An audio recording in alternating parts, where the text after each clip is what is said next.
everyone. Welcome back to Coach Craig Sports. Today is Monday, so this is going to be the top 5 performers at each position from Week 6. Quarterbacks, running backs, wide receivers, and tight ends. This is going to be through the Sunday night game. Obviously, there's 2 more games to go. And with that being said, keep in mind there are 4 teams on bye, so there wasn't as many games this week. But it was a pretty interesting week overall. I would say that the numbers are kind of down across the board at most positions. Quarterback had a couple guys that were a little bit higher than normal. Running back was kind of down overall. Wide receivers down a little bit. And tight ends kind of bounced back a little bit this week as well. But without further ado, let's get into it. So we'll start at the quarterback position. Deshaun Watson comes in first so far. He is 28 out of 37, 335 passing yards, and 4 touchdowns, no interceptions, and chipped in for 26 yards on the ground as well, 40 points. So we've seen Deshaun Watson really thrive once they got past the tough part of their schedule. And now that Bill O'Brien's been gone, he's looked pretty good. The Texans' offense overall has been able to move the ball a little bit better. So expect good things to come from him throughout the rest of the year. Next up was probably somebody we didn't quite expect maybe. Matt Ryan, 30 out of 40, 371 passing yards, 4 touchdowns, 0 interceptions, 8 yards rushing as well. 39.64 fantasy points. All these are going to be in 6 point per passing touchdown if you guys aren't familiar with my format already. If you're in a league that uses 4 points per passing touchdown or any other method, just adjust accordingly. I'll say why that was interesting for Matt Ryan. He was actually one of my sets of the week, but I was factoring in that Julio Jones wasn't playing this game. But the fact that Julio played, he looked pretty good as well. This obviously helped out Matt Ryan quite a bit against a poor Vikings secondary. Then we had Ryan Tannehill, 30 out of 41. 364 yards, 4 touchdowns, 1 interception, 0 yards rushing, and he also lost a fumble. Ended up with 38.56 fantasy points. Not too much to say about Tannehill here. He's been great ever since he's been the starter in Tennessee. If you have him on your team, you pretty much can start him pretty much every week going forward. If you don't, if he's available in waiver wires, you should rush out to get him right now. The next 2 guys are probably pretty surprising as well. We had Carson Wentz, 21 out of 40, 213 yards.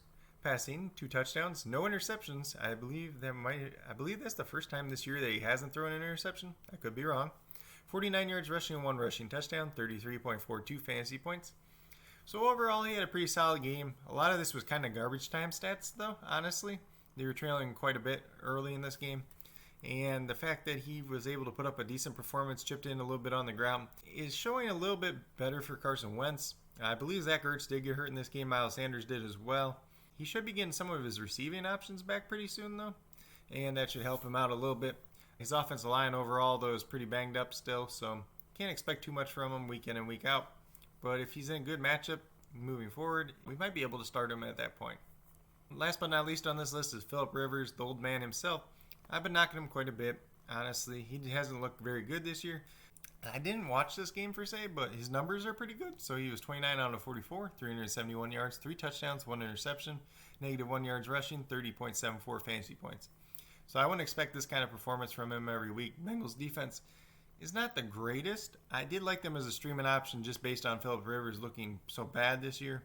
But with that being said, Rivers was able to perform when it mattered most, and I wouldn't expect much more from him going forward. He's not a guy that you want to start in most matchups. A couple other notable performances was Lamar Jackson. He had a passing and rushing touchdown, ran for over 100 yards. And then Jimmy Garoppolo last night on Sunday Night Football. He had about 260-some yards and 3 passing touchdowns. Looked pretty good last night. It looks like he's got pretty much his full complement of weapons back around him as well. I know Raheem Mostert did leave that game with an ankle injury, so we'll have to keep an eye out on that too. But as Garoppolo gets healthy, as the rest of his offense gets in sync, he could be a good play week in and week out, depending on his matchups. Then we move over to the running back position. So this one's probably a little bit more top-heavy than most weeks. But Derrick Henry, 212 yards rushing, 2 rushing touchdowns, 2 receptions for 52 yards as well against the Texans this week, 40.4 fantasy points.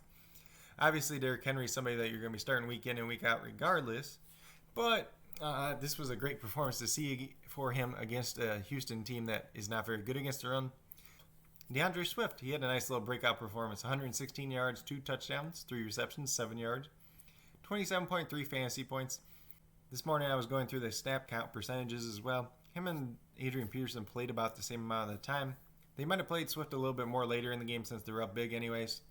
Just trying to work him in, see what he's got. Kind of look out for him going forward. If he's on waivers in your league, be sure to pick him up. He's probably not somebody who can start right away at this point, but he's definitely a guy worth monitoring at this point in time. Then we had Ronald Jones. He had similar stat line: 113 yards rushing, 2 rushing touchdowns, 2 receptions, 8 yards, 26.1 fantasy points. So this is third consecutive game over 100 yards. Honestly, Ronald Jones is one of them running backs I hate watching him play, but he keeps putting up stats. And as long as he's putting up stats, you have to keep playing him. And I know it was against Packers defense that's not great against the run, but he's been doing this 3 weeks in a row now, so we kind of have to keep rolling with him. James Conner, 101 yards rushing, 1 touchdown, 1 reception for 1 yard, 17.2 fantasy points. This is kind of where it drops off a little bit. But James Conner had a solid day altogether.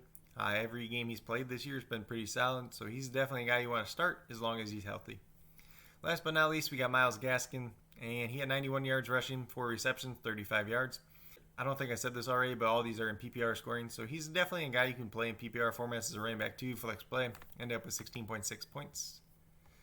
A couple other notable performances was Darrell Henderson. He looked good again last night. He didn't have a touchdown or anything like that, but he did run the ball very well when he's out there. Cam Akers was only in for 1 play in the whole game. So as long as Henderson's run the ball well, he's going to be the main guy for the Rams. Miles Sanders looked good. He had 9 carries for over 100 yards, then he got hurt.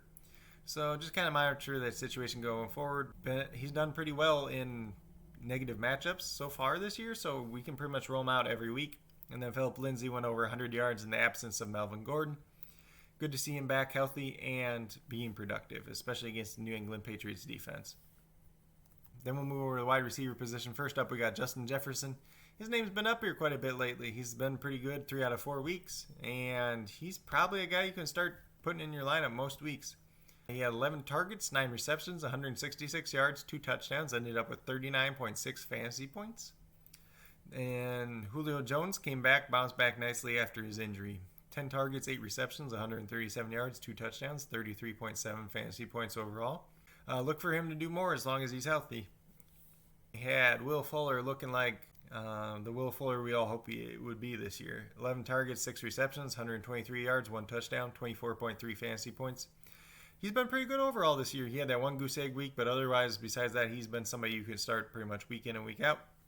And the way this Texans offense is rolling right now, he's definitely a guy you want in your lineup. Then we had A.J. Brown. He had 7 targets, 5 receptions, 56 yards, and 2 touchdowns. He did not actually have a carry. That's a little bit of a typo there on my part. I apologize for that. And he ended up with 22.6 fantasy points. Since he's been back, he's looked really good, so he's definitely a guy you can start week in and week out. Brandon Cooks chipped in with another solid game as well. 9 targets, 9 receptions, 68 yards, 1 touchdown, 28.1 fantasy points. So it looks like him and Fuller are both going to be fantasy relevant. Looks like their offense is really moving, so you can probably start both of them week in and week out. Other notable performances are Travis Fulgham. He got a touchdown again this week. T. Higgins, he had about 125 receiving yards. And then Marcus Johnson kind of came out of nowhere for the Colts. He's played the last 3 games after being inactive the first 3, but he went over 100 yards in this one, so we'll have to see if that becomes anything in the future. But overall, a little bit of a down week for wide receivers after the top performers. Then we'll move over to the tight end position. This is a position that's been kind of down in the most recent weeks, but this week we did have some guys that scored pretty well. And a lot of them are probably guys you weren't even starting, honestly. Anthony Firkser is the first one. Nobody started him. He had 9 targets, 8 receptions, 113 yards, 1 touchdown, 25.3 fantasy points. So the big thing here was Jonnu Smith got hurt and he left the game. Firkser is a capable tight end when called upon. If Jonnu Smith would miss time, he's definitely a guy you could think about streaming in a good matchup. And then George Kittle's the next one up. 10 targets, 7 receptions, 109 yards, 1 touchdown, 23.9 fantasy points. Honestly, George Kittle, there's not too much to say about him. He's going to be in your lineup every week. He's healthy and not on bye. Then we got Trey Burton. This was actually my tight end start of the week. I thought he would do well this week, and he turned out doing that. He had 5 targets, caught 4 of them, 58 yards, 1 touchdown. He also chipped in with a carry, got 1 yard, and scored on that play as well. 29.9 fantasy points. He's definitely a guy you want to look at if you're a tight end needy team. He's a guy we'll look at a little bit more in the waiver wire episode for the week. But he's definitely been a favorite target of Phillip Rivers so far since he's returned to the lineup. Then we have Darren Fells. He filled in nicely again with Jordan Akins out. He ended up having 7 targets in this one, catching 6 of them, 85 yards and 1 touchdown, 20.5 fantasy points. He's probably another waiver wire guy as long as Jordan Akins is still out. And then last but not least, we got Rob Gronkowski, 8 targets, 5 receptions, 78 yards, and 1 touchdown, 18.8 fantasy points. So he had a nice little game. Honestly, Gronk's going to be hit or miss all season, so you just kind of have to pick your poison with him. And then other notable performance was Hayden Hurst. He caught all 4 of his targets this week and scored a touchdown, but he's more of a touchdown or bust tight end at this point. He's not getting the volume that we expected to see him. Expected to see a little bit more volume, kind of like what Austin Hooper was getting last season. But until we see that, we can't really trust Hurst week in and week out. But overall, that was the top performers for this week. If you guys think I missed anyone at all, please let me know. Let me know your thoughts about these top performers as well. And down in the comments, you can let me know if you think these guys are going to repeat their performances. If you think there's a fluke in here, just let me know. Like I said, tomorrow we'll be doing the waiver wire episode.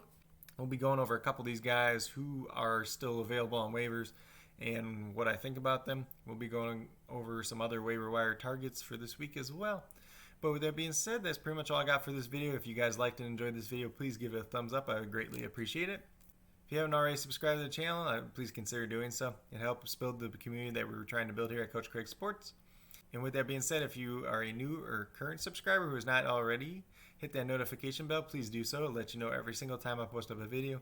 Like I've been saying, post up about 5 videos a week, and then try to do a live stream on Sunday if I am able to do so.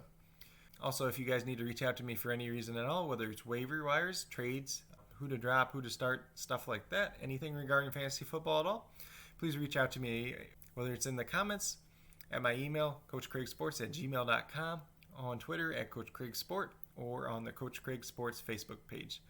But with that being said, that's all I got for today. Hope you guys all enjoyed this video and have a great rest of your day.